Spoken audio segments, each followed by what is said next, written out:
Eliwood arrives on the shores of Valor with a new companion in his numbers, an enigmatic young girl named Ninian, who we've met before and already know the story of.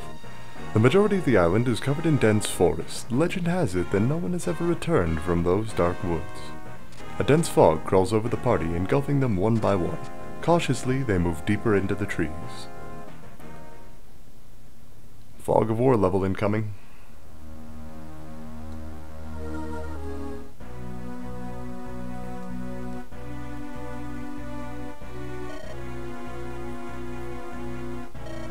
Nice goatee.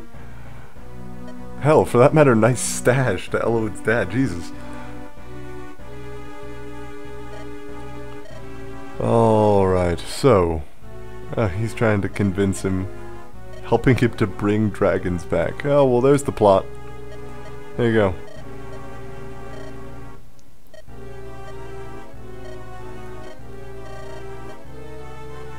Force! All caps. You were not equal to the task. He had to get plenty of force. Oh, okay, he just got stabbed. Oh, and... works of art? What is this? Well, he's not creepy at all, Jesus.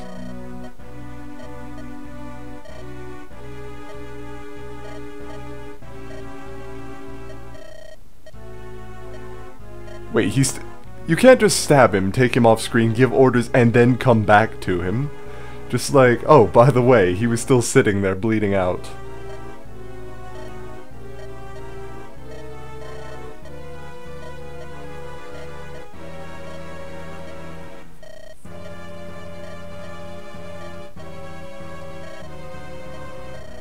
Oh, and turns out we're screwing everything up by arriving.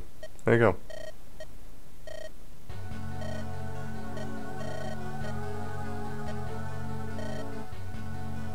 Whoa. Okay, Jafar just showed up, whoever Jafar is.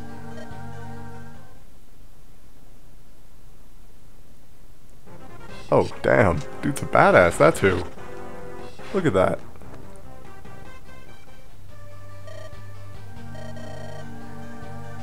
Oh no, minor character that we met twice.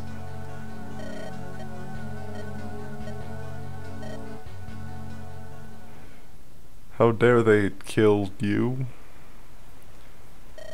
The evil I'm still just trying to wrap my head around that the Dread Isle, the home of the Dragon's Gate, is Valor. It's not a very threatening name. Oh, and everyone's being all paranoid.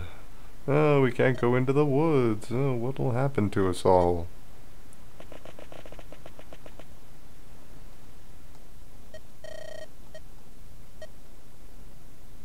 Oh. There you go. Dead person. Left as a wait, we just arrived on the island. They just heard about this. They managed to get that body there. Across the island, presumably, in just the couple of minutes since we arrived. That's actually fairly impressive.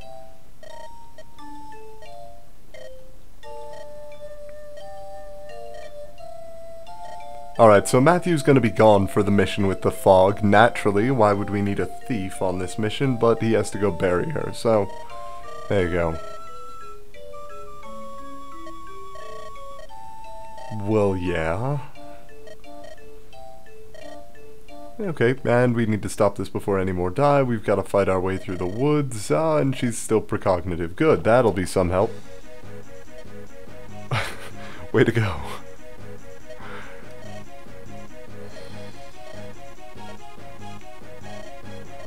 Ooh, hi. Oh, hi, ooh, hi. How's it going?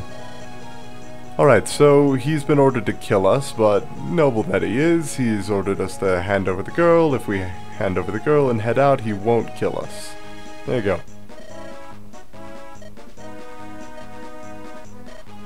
Your actions will change nothing. Jeez. You really don't think too highly of us. Oh, and he just lets Lynn go. Dude doesn't take hostages. Oh, there you go. That's a pretty nobleman right there. I will kill you all here, but Don't worry, you're all dying, but it's all for the good of not dying later. Alright, and we've got Dart just sitting there, crossing his arms for some reason, which is good. We've got 12 units now, so who are we not bringing into the fight? Oh, that is always the question. I'm thinking Hector. Hector really can't help us too much here. We need to bring Eliwood with, but Hector needs to build up a relationship with Florina, so he needs to come with, otherwise I'd leave Florina behind as well. Rebecca doesn't have a support relationship though, so we're going to leave her behind, but we don't really need to bring Canas either, so there's no need to do that. Then again, he's extremely powerful, so there's really no reason not to bring him with. I'm going to sell Lynn's Iron Sword and give her one of the ones that we just got from the merchant in this last level. I'm also going to give her a Steel Sword, since she can definitely use that. Guy is going to sell that red gem to get us a bit of extra cash, as well as his Steel Sword, and grab a new Steel Sword and Iron Sword. We're already starting to run out of items a bit, but that's alright. Matthew's got a pair of Speed Wings, so I'm going to go ahead and... who do I want to give those to? Who's got subpar speed?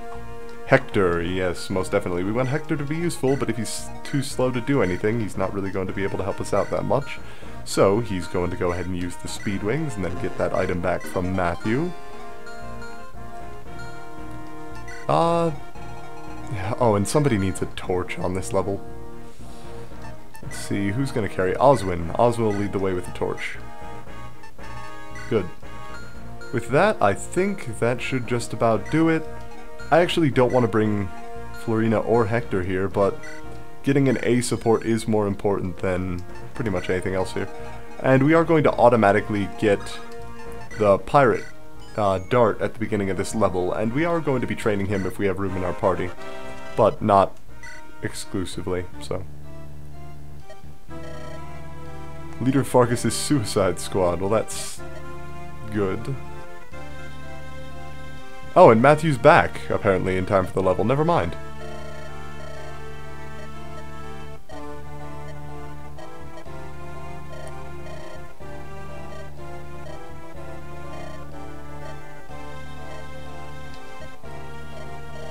Alright, so let's move Matthew out first to get us some vision. That middle island is going to be our primary way of getting around here.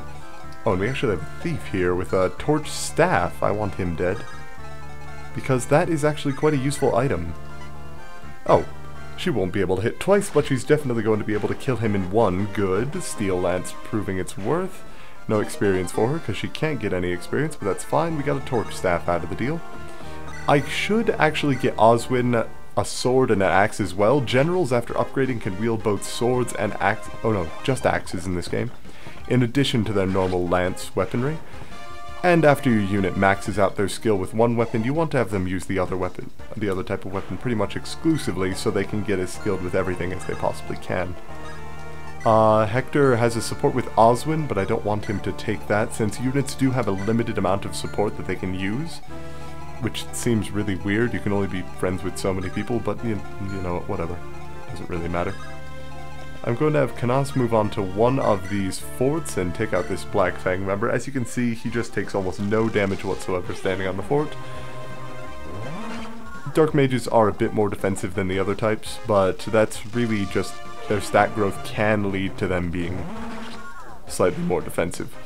In general, he's actually ended up pretty equal to Urk in terms of defense. He does have 8 defense, 11 resistance, 15 magic, so quite powerful, but not the fastest unit we have.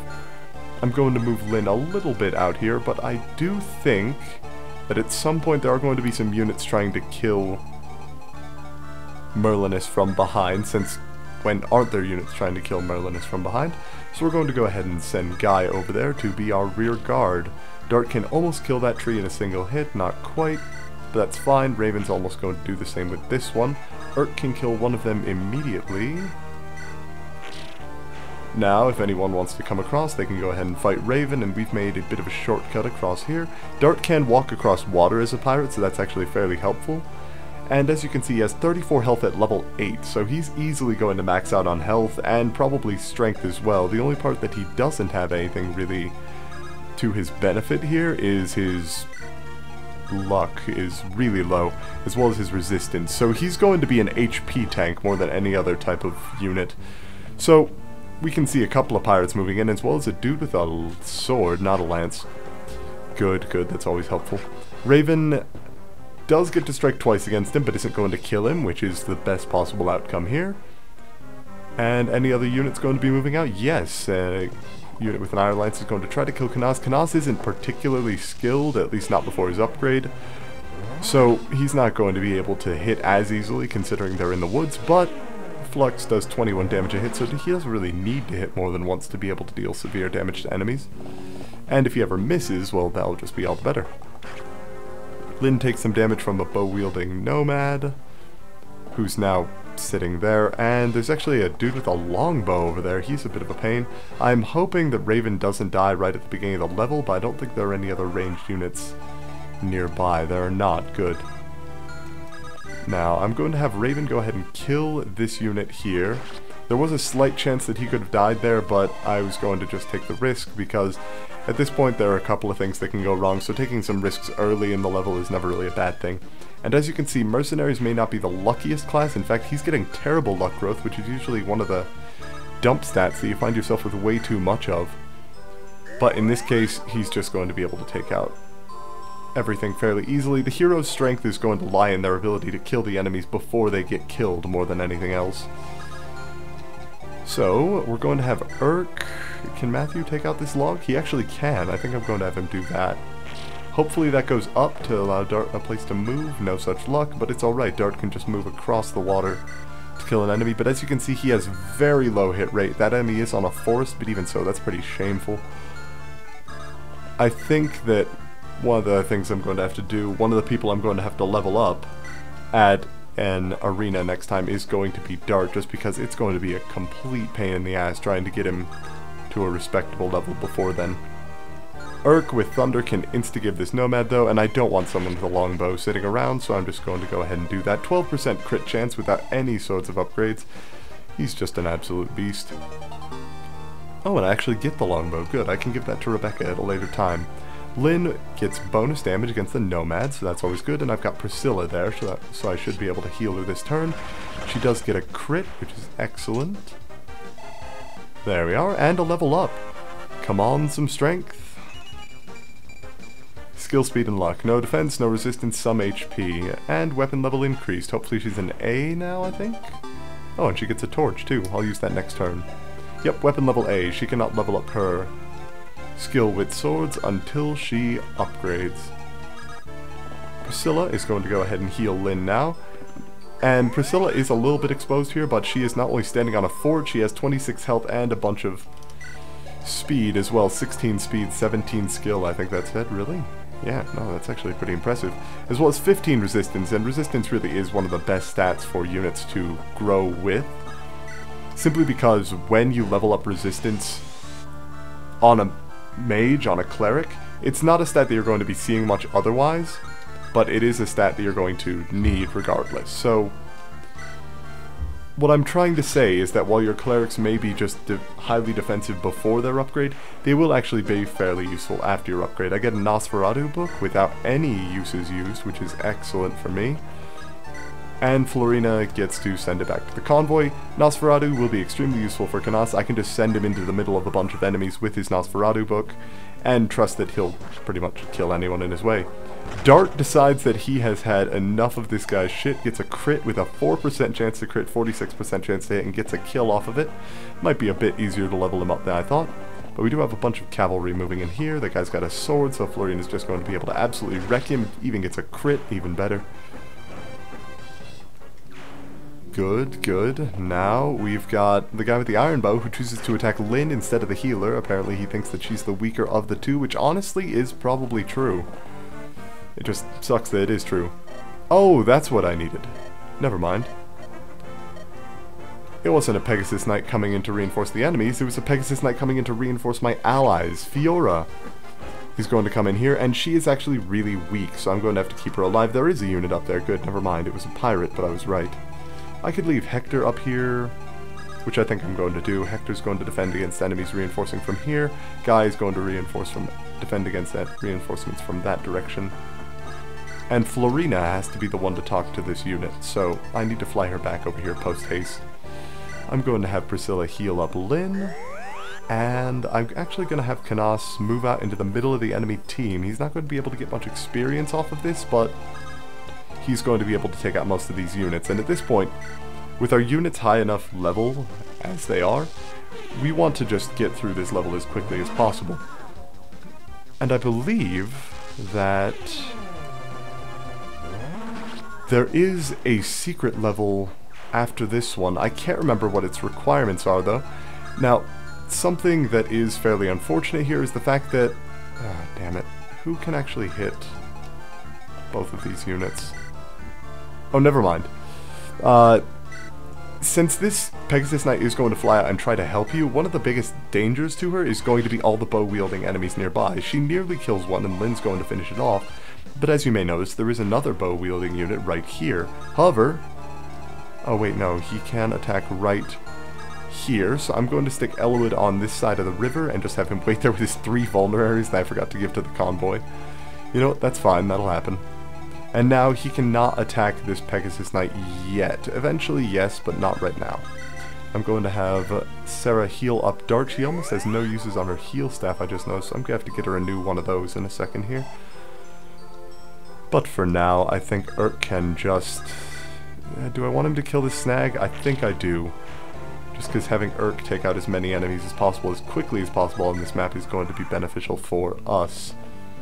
Hector can take no damage and can insta-give these pirates with an iron axe. Once he upgrades, he is going to be an amazing lord to use. And of course, Guy is just the most accurate. The enemy has pretty much no chance of hitting him, even if he would do some damage. Meanwhile, Guy can't miss and has 25% chance to do 4 times as much damage. So, it's all a matter of preference, really. You can either go for tons of damage, but a moderate chance to miss, or smaller damage and a moderate chance to get hit. Canas doing tons of damage, 92% chance to hit with enemies off. He could use some more skill, but that's fine for now. I can deal with that. Urk is going to easily dispatch these enemies. He's got Thunder to take care of things, so if he ever gets a crit, it's just going to be an insta-give for whoever he's fighting, but even without, he's going to be able to attack twice, so really the only thing he would be able to do is save himself a use of his Thunder Tome. Lynn's going to get attacked by the guy with the iron bow, but that's fine, 7 health, I can deal with that. And if I'm right, the Pegasus Knight unit is going to attack this bow-wielding unit? Yes, good. She's going to completely miss, but she's going to be well within range for Florina to talk to her, so I can get her out of danger, which is really the only thing I'm concerned about at this point, is the fact that she is so close to the enemy units. Now apparently the 2 girls with completely different hair color are related, so... and she's the last survivor of her squad. There you go.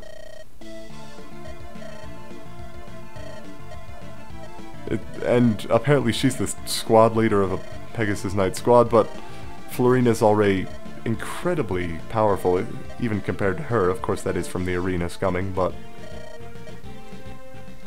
there we go. And let's get Florina or Fiora the hell out of here. I am not going to be using her, but I do not want her to die regardless. We are going for a deathless run here, so all's well there. Lynn has a slight chance to miss, but she has a much higher chance to insta-give the enemy. She does, for experience, always nice. And I'm going to heal her up just in case an enemy comes out of the woods and takes her out somehow.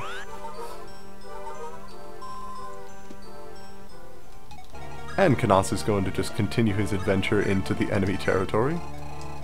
I think that Dart had a torch? Yeah, it was Dart. Good. Going to have him use that for some extra vision range here. I've also got Matthew nearby, so that should be able to help significantly. And I'm going to send Oswin into this fight. Going to equip him with a javelin, and he's just going to wander straight out. This Black Fang unit can attack him, and can see him, even though if it were my unit, he wouldn't be able to. That's one of the biggest, I don't know, things lacking in fairness in Fire Emblem, is the AI is kind of a cheating bastard. He just immediately knows where you are whenever you go somewhere, the first time you go somewhere. So, in any fight, you have to anticipate that your enemy knows where you're going before you know where they are. Especially if it's overseas like this. And as you can see, even with a Speedwing, Hector still isn't fast enough to attack for twice, but that's fine. Guy, meanwhile, is just Having lots of fun taking out pirates on the left side of the map, making sure nobody even gets anywhere near Merlinus.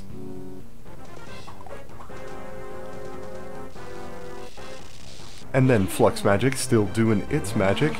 I could have equipped him with the Nosferatu Tome, but nobody can do enough damage to him to really be a significant threat at this point, so I'm not too worried about that.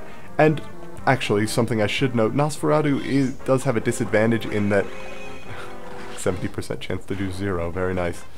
Nosferatu does have a disadvantage in that I believe it's a heavier tome. Dark magic tomes in general are a bit heavier, and where before I thought it might have been not strength, but just something that would cause your units to attack faster based on the weight of weapons, it's actually their constitution. So since Florina has an extremely low constitution, she is extremely hampered by heavy items. The Slim Lance is actually the only thing that won't slow her down, and if she's not slowed down, she'll double attack just about anything. Now I'm going to continue sending Urk out here since he can just take out any enemies we encounter. The boss is right down here in this corner, so we're getting pretty close. And I'm going to send Matthew out, give us a little bit of vision. Still no sight of the boss though, that's unfortunate. But that's fine, Hector's still going to be able to take out enemies up top. No worries there, the sooner that I can take out this boss the better though. Now, yep, more pirates. I don't know how long they spawn, but it can't be too much longer. Probably on turns alternating, because that one seemed to have the exact same stats as the one from 2 turns ago. Same from this one. Except this one guy's actually getting a crit on. Just to show off. And to save the use of an iron sword, which I suppose is useful. Now, let's get vision of the boss, and that can just send Urk out to take care of him. There are a couple of nomads in the area, and the boss is actually the upgrade version of the Nomad Trooper, which can use swords as well as bows, but he has an Orion's Bolt, which is the best thing he drops for us thus far. It's going to allow us to upgrade Rebecca to a sniper. And again, if you're not using the arena scumming tactic as I was... Oh, crit. There you go, Oswin. Didn't want that Myrmidon to live. If you're not using arena scumming tactics, your units might be closer to level 10 at this point. You can upgrade them, but I don't recommend it. Because if you upgrade your units now, you're going to miss out on about 10 levels of stat growth if they're not level 20 already. If they are level 20, you're going to have considerably more powerful units at endgame, so it's just a bit of a trade-off. You get an extra level up essentially, which will get you some decent stats, but on the other hand, it's really not going to do much for you besides.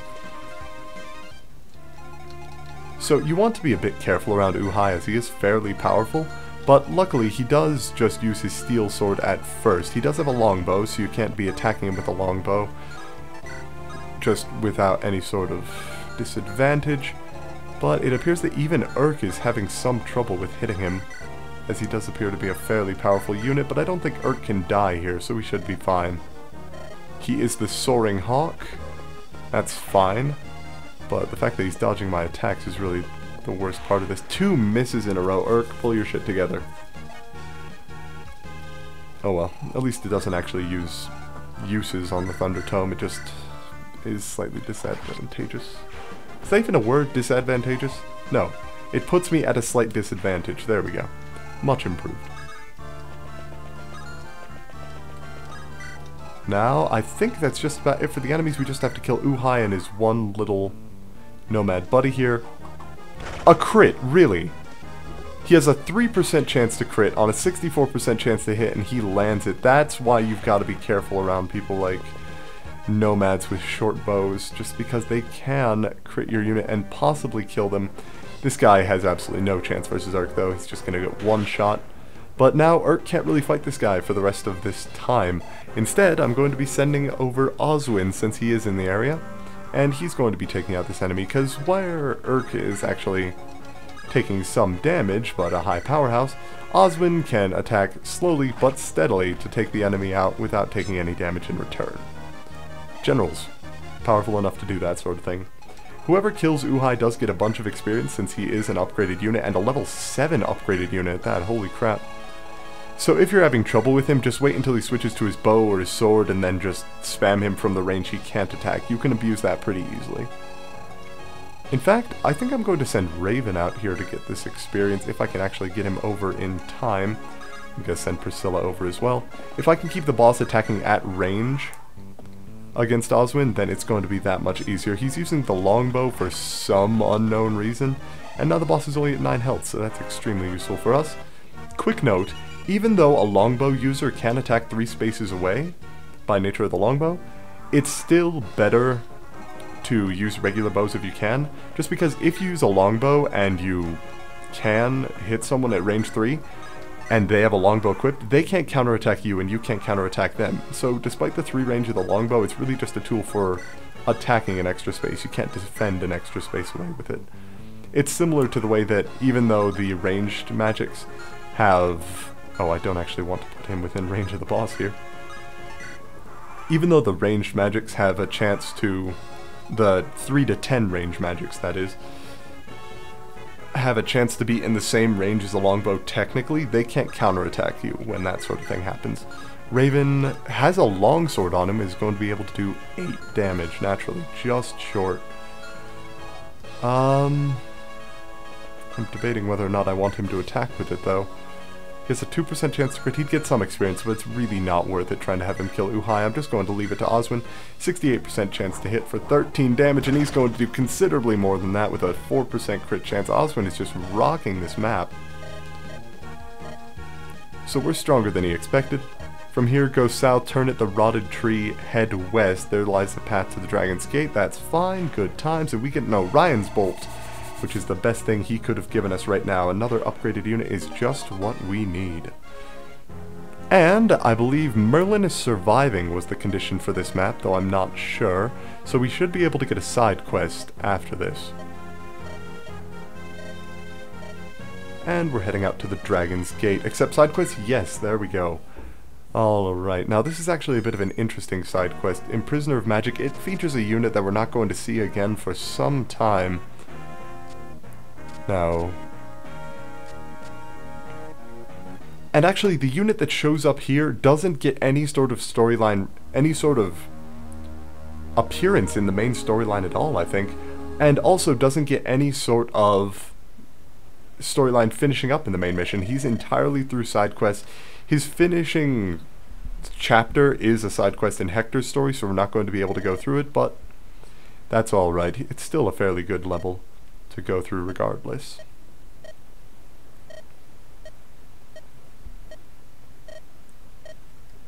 And Eliwood doubts his father, no worries there. Oh, and everybody's feeling anxious and tense, which is actually a pretty important point here in a second. A disquieting air? Yeah, that's actually true, but it's not the island. It's actually a unit who's going to appear nearby. Hector and Lynn do get in a fight.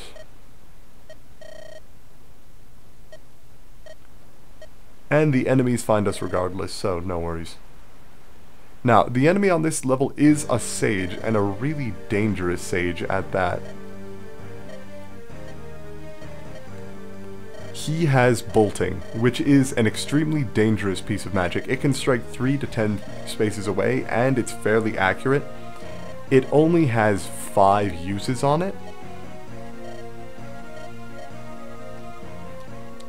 Oh, hold up. Apparently the Dragon's Gate is up ahead. The enemy is about to attack. Oh, we get a... Didn't we kill you? No, we killed you. We killed you on the ship. How are you here?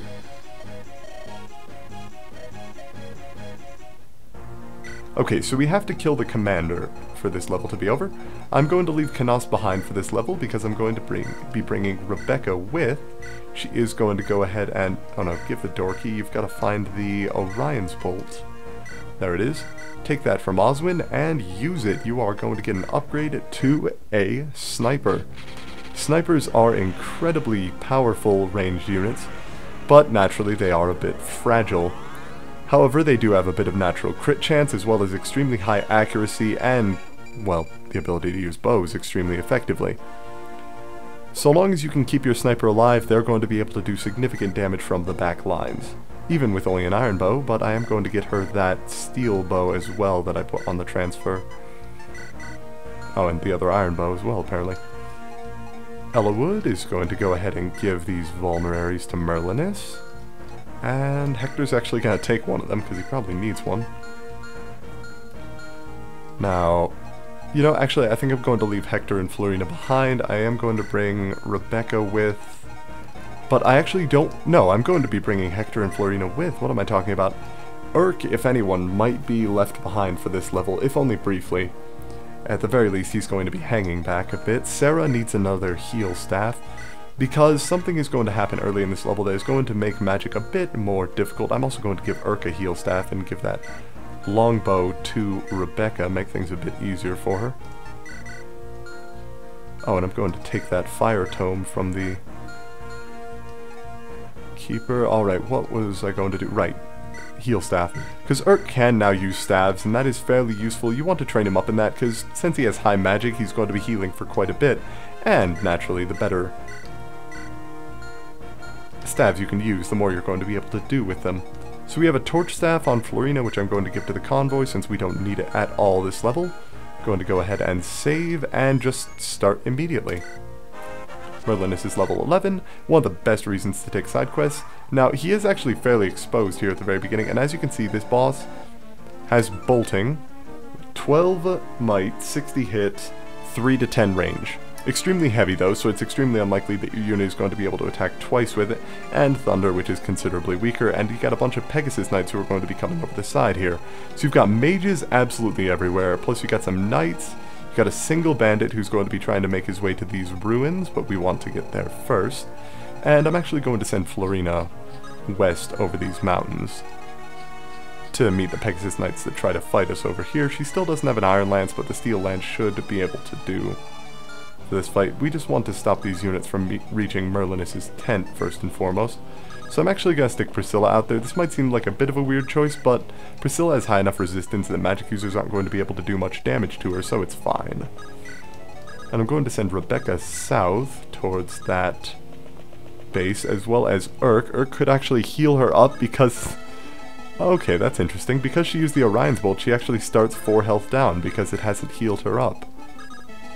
That's definitely unexpected, and if I'm not mistaken, there are going to be units coming from the north.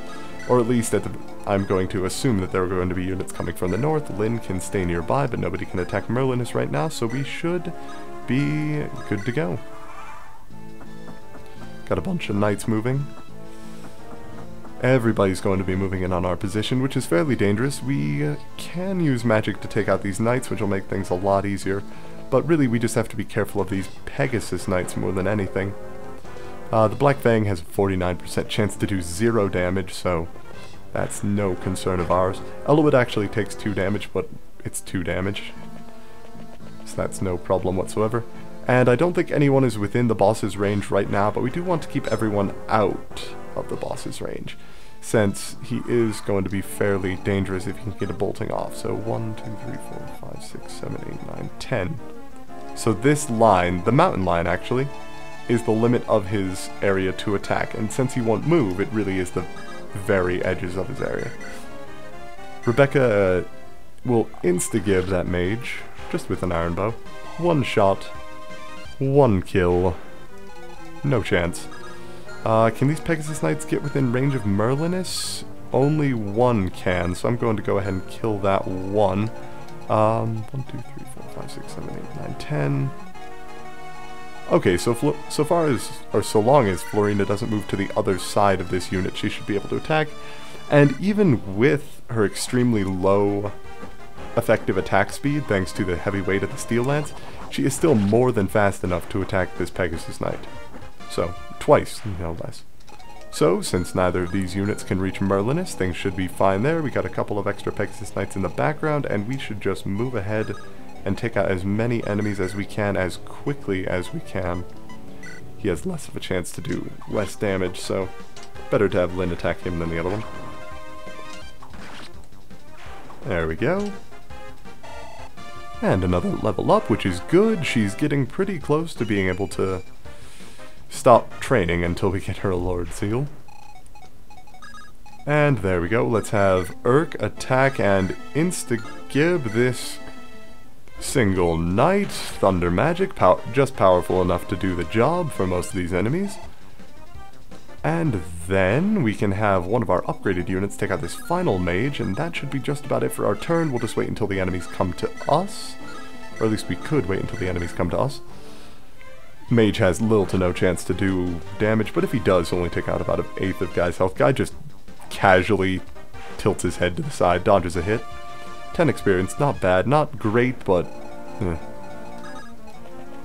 can't really expect too much with taking out upgraded units with unupgraded, or unupgraded units with upgraded ones. So I was gonna get extra experience from healing Rebecca here for that 4 HP she got when she upgraded. Rebecca is still extremely fragile, so it might be to our benefit to get her a Seraph robe the next time we find one. But that's alright, because everybody else is at least tanky enough to survive in a direct confrontation, unless the enemy gets a crit. But Rebecca really needs someone to stand in front of her as a sniper. And this can be just flat out negated by getting an easy and early Seraph robe on her, but we use that on Urk to help him survive and become an absolute beast, so we're fine there. Plus, Urk has 44 HP now, so I'd say that was worth it.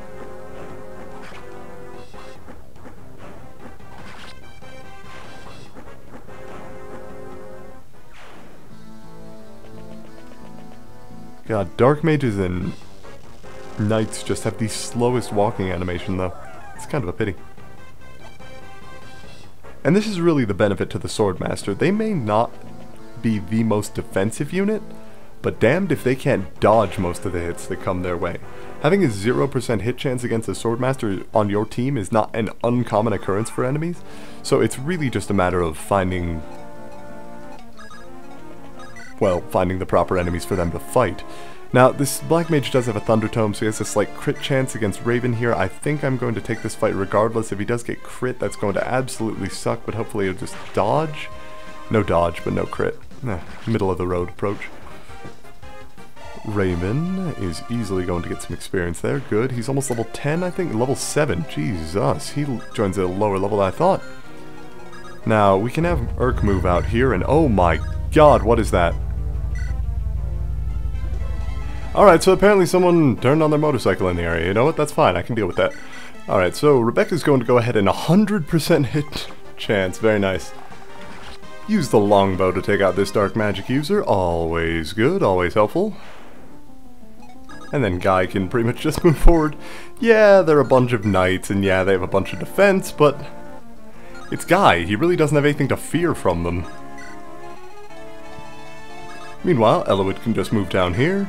Nearly able to get the treasure, not quite, but nearly.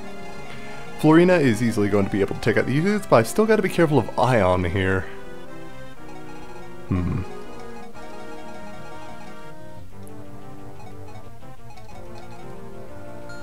I think I can move Florina here and she'll remain out of his range. I'm going to have her use a Vulnerary to heal up to full. Excellent, because that mage is going to be trying to attack her now. But with my units in position, and most of my units actually staying out of the fight, I think I should be good to end the turn at— oh, there we go. Okay. So, as you can see there, things have gone a bit wonky. A magic seal. Whatever a magic seal is, apparently he's not too happy with him showing up. Hopefully those snipers don't attack Florina. I actually did not anticipate them arriving this turn. But what the magic seal means is that nobody can use magic in that area, friendly or enemy. If Urk had been 2 spaces to the left, he wouldn't be able to attack right now. So that's definitely something to watch out for, is that you're not going to be able to use magic too well within an area. But the boss is a magic user, and there are a bunch of mages nearby. So you can literally just wipe through the enemy forces with them completely able to unattack you. Granted, you won't be able to do it with Urk, because he's not going to be able to attack in range of the magic seal. And if you attack the magic seal, he will go away the next turn.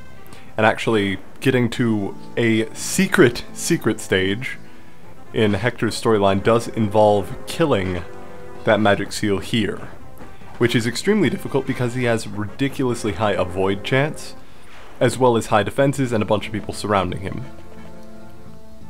But as you can see, the enemies still move as if they're going to attack your units, they just can't do anything with it. Kishuna is a level 1 magic seal with 48 avoid. He's got a dude with a silver bow, silver lance, silver bow, silver lance. So they will yield tons of experience if you can kill them, but if you can't kill them, then they're probably going to do the exact opposite to you, which is a bit disconcerting. And normally I'd say we'll use magic against the knights and just kill the morphs up at close range, because apparently those are morphs, whatever those are.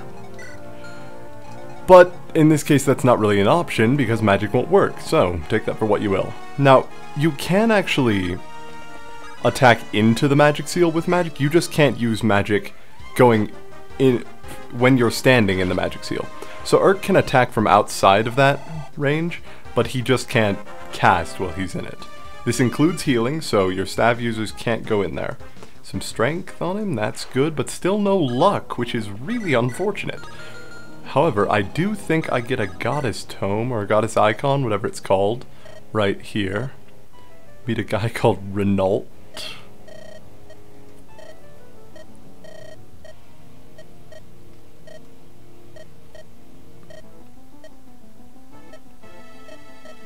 What is it? Come on. Oh, it is a goddess icon. Good. So that's going to Raven. Goddess icons raise luck by 2, which isn't very much, but when it would literally double your luck, well, that's a bit more useful.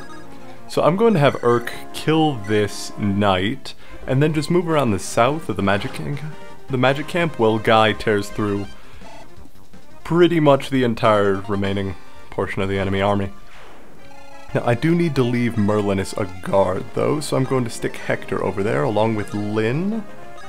I think that should work. And then Rebecca can actually come along with Guy to help with the enemy units guarding the boss.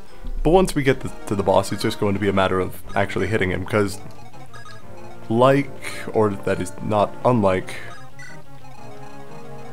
the magic seal himself, he does have fairly high avoid chance, 53%. And when I was talking about defenses, you can see 13 defense, 0 resistance on Kashuna, 24 speed. But he doesn't need resistance, because you can't attack him with magic.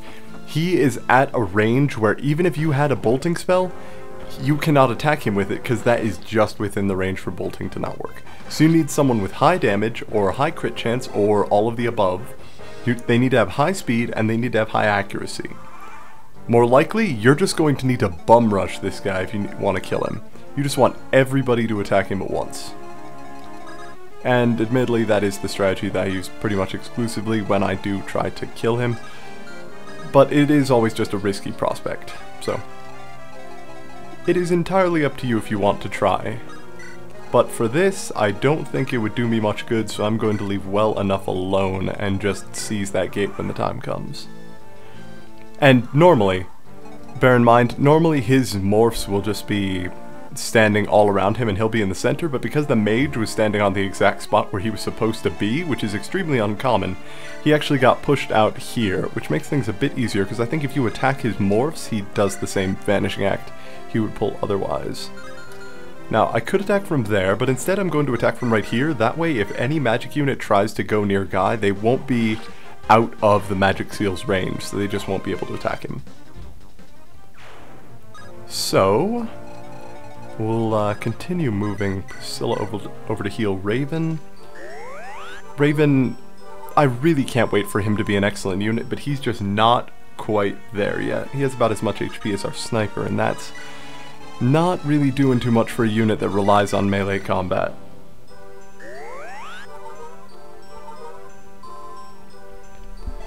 And while we have a bit of downtime here during the enemy team, I gotta say, I like how the removal of magic kind of changes the game. Just, you can't heal, you can't use magic. In this case, it's pretty much a flat upgrade to you. It really doesn't do anything but just help you along. But in most cases, it would be just a matter of, well, is it better that we can't use magic? If you have something like a general who would benefit from this, then yeah, the existence of the magic seal is going to help you considerably. But magic really is a balancing factor for things like generals, so on levels this, they are just on levels this. On levels like this, they are just so useful. Going to continue moving Rebecca out here, but since Oh wait a minute, I can't move Urk into the magic field. I forgot about that. The null magic field or whatever it is.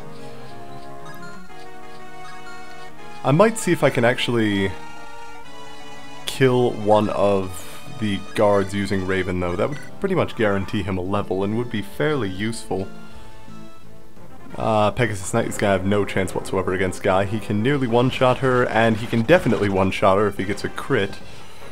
So, and 8 extra experience, only 8, that means the enemy was pretty weak, but this guy with the Javelin is just going to nearly take out Raven. That's fine. Next turn we can have Guy attack him or Florina attack him, most likely Florina if Guy would kill him. He wouldn't unless he gets a crit, so I'm gonna trust Guy to not crit this time around, and just weaken him enough that Raven can get the experience. And then I'm going to have Raven take out the boss as well, because I really want to level him up, but it's just going to be so difficult compared to the rest of my units and how much damage they can deal. Because you take into account, I've got units that are dealing 16 damage twice with a 30% crit chance, and I've got Raven who's able to do 7 damage twice with a 6% crit chance.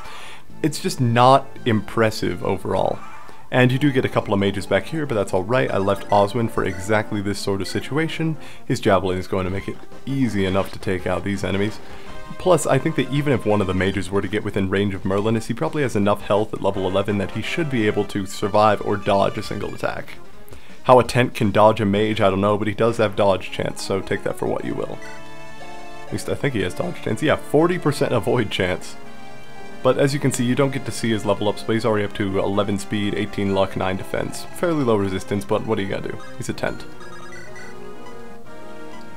And as you can see, Raven can do some damage to the boss, but not much, but he can definitely take out this mage to his left. Easy enough with a sword. I don't get why he does all the elaborate flips back and forth, though. That's one of the silly things, is when the animation for attacking is kind of long.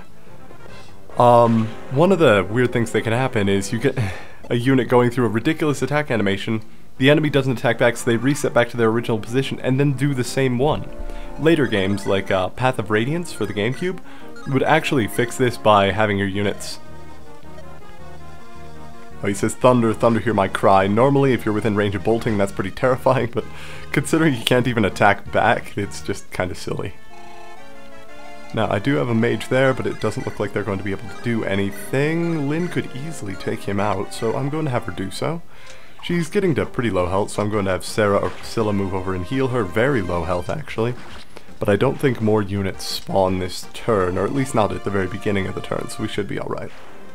Oh no, and Sarah's within range anyway, so we're fine. I did get her our heal staff. Yes, yes, good. Running out of heal staff on the battlefield is never really a good thing. God, Sarah's weak. She can't even heal Lynn to full. I mean, it's Lynn. It's not like she's a tank here, but yeah, 7 magic. That's not really that impressive. Then again, Priscilla's level 20 and she only has 11 magic, so take that for what you will. The clerics, really one of their biggest disadvantages is their magic growth, which is usually pretty terrible. But we've got Ion here just healing up, and I think we are actually going to try to kill the Magic Seal's morphs here. So I'm going to get all of my physical attackers in here. I can't really bring Urk with, which, you know, sucks, because Urk's a great unit, but everybody else can come in, Matthew included. He's not going to be able to do much, but he'll be able to do something. Rebecca will come in. She's not going to attack the boss, even though she could. That honor still goes to Raven, who might miss an attack or two, but is still going to get 10 to 15 experience each time he attacks. 15 experience, yeah. Because normally they expect, well, the boss is going to be attacking back. Attacking them is a very ballsy thing to do, and you should get some credit for it. But in this case, all it is you're attacking a boss that literally cannot attack you back, so you can just keep grinding up EXP this way if you want, since the boss can't attack back and you can just keep attacking them. It will waste uses on your weapon, but you're trading weapon uses for experience in this case, so it can be worth it. What level is he? Level 9? Almost level 10. That's not bad. So, since he would die next turn if I just attack normally, what I'm going to do instead is I'm going to... Oh, well, I can't really do much with... Wait, can he heal? Okay, you're not. No, you count as silenced while you're in that field. Good. I was about to say when the staff option popped up, but no, we're alright. Oswin is just going to sit up here and guard, which is fine. Putting him there should actually be a bit better defense, because there's a mountain there, so enemies won't be able to move as far if they go up to that mountain, but I think that might be it for the enemies anyway. I just need to get my units in position to take out Kashuna in one of the coming turns here. They've just got to remain out of range of these morphs. Because I'm not entirely sure if they will attack you if you're in range or if they just won't do anything. So since Ion would die if Raven attacked here, I'm just going to leave him. He'll heal for a couple of turns. Raven might be able to get an extra 15 experience or so in a minute here. But most importantly, he's going to be able to use this... Oh, and actually, Raven will be attacking with the rest of my units, so I don't know what I'm talking about there.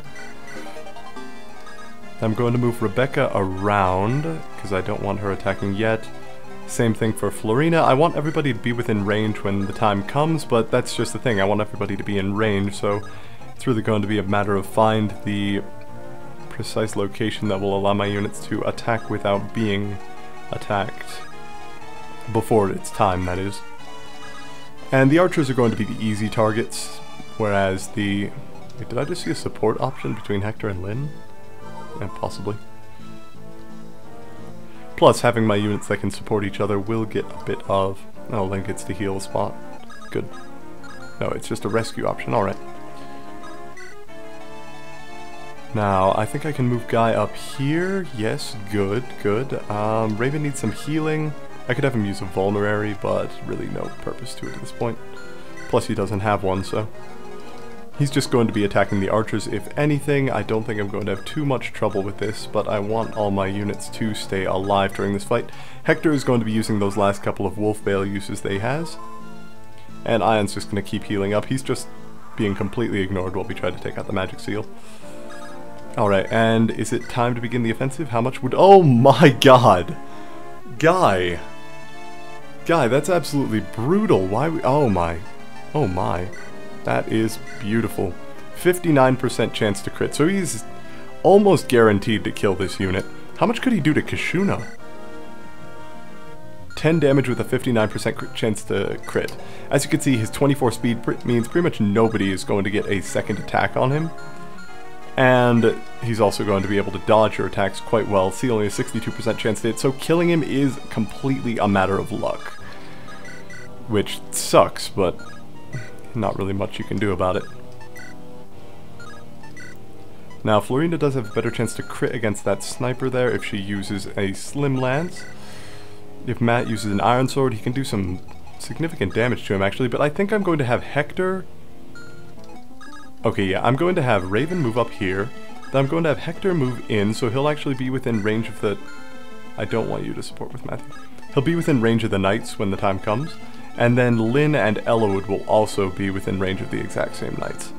So we should be alright there. Matthew is just going to move elsewhere. I don't know if Kashuna warps away if you get into attack range of him. I think it's just if you attack him, but he might disappear this next turn. So... Alright, am I good? Ion's gonna keep healing, but that's fine. Good, he doesn't disappear until you attack him. So I'm going to see if Guy can immediately kill one of these snipers. Yes, he can. Beautiful. Alright, so one morph down. Just a couple to go now. Guy gets a ton of experience from that kill, since these are actually fairly high-level snipers. Level... Holy crap! Level 15 sniper, I did not even see that. So these are upgraded units at level 15, which it kind of explains all the damage that they're dealing. But in terms of the actual regular knights, Rebecca can actually deal a ton of damage to one of them just with a steel bow. Unless she misses with a 14% chance to do so, so that sucks. Raven does not have an iron sword, so he's not going to be able to do that much damage unless I can... 3, 4, 5... He's only able to move 5 spaces, so unless Kashuna disappears I won't be able to do too much with that. Hector is going to be more than able to kill this knight though, which is fine. What about Eliwood and Lyn? Together, are they able to take him out? Eliwood doesn't have his rapier anymore because we used all of the uses on it. Lyn would take a ton of damage, but would ultimately live. Might even dodge the hit, which would be good. Don't get hit. Good, good, good, good, good. And she gets a critical hit, which is going to allow her to kill the unit, get some experience, just what I wanted to see. And now there's only one sniper and one knight left. As you can see, Hector has a 15% chance to hit, which is actually pretty good. Now, I think I'm going to have Eliwood try to deal some damage to this unit. He can deal 11 damage twice, 10% chance to crit, but that doesn't seem likely. It's not good. Okay, now we've just got this sniper morph left. Florino, can you crit this guy? That would be absolutely brilliant. There you go. No experience for you, but the morph is dead, which is good for us.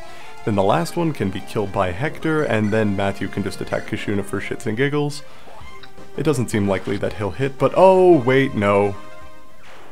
Oh, I am not a clever man. I need to kill the boss right now. Matthew, please do so. Because if you don't, he's going to be able to attack us as soon as Kashuna disappears on this next turn. I can't believe I forgot about that. I should have had Raven kill him way earlier. But no, Raven misses out on some EXP. He's only going to be level 9. If he hits, though, he'll get a little bit of XP versus Kashuna. He has no battle sprite, but he only takes 2 damage anyway, so... That happens. Kashuna says more dots and disappears, and oh man, that map is green once he's gone. It's blinding my eyes. Oh my god. And now, if you want to get one of your healers EXP, have them heal up whoever's left, since you've cleared out every enemy otherwise, and then we're just going to seize this fort. There we go. And now everybody feels a lot better now that Kashuna is gone, which is good. It just means that Kashuna is an unnatural, magic, dampening, aggravating thing.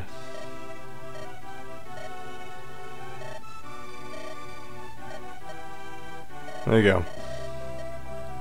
Black Fang couldn't use magic. It sort of was. He was an experiment, but it's fine. Now we can just head to the Dragon's Gate, and that will be next time. Until then, this has been PA, and thanks for watching.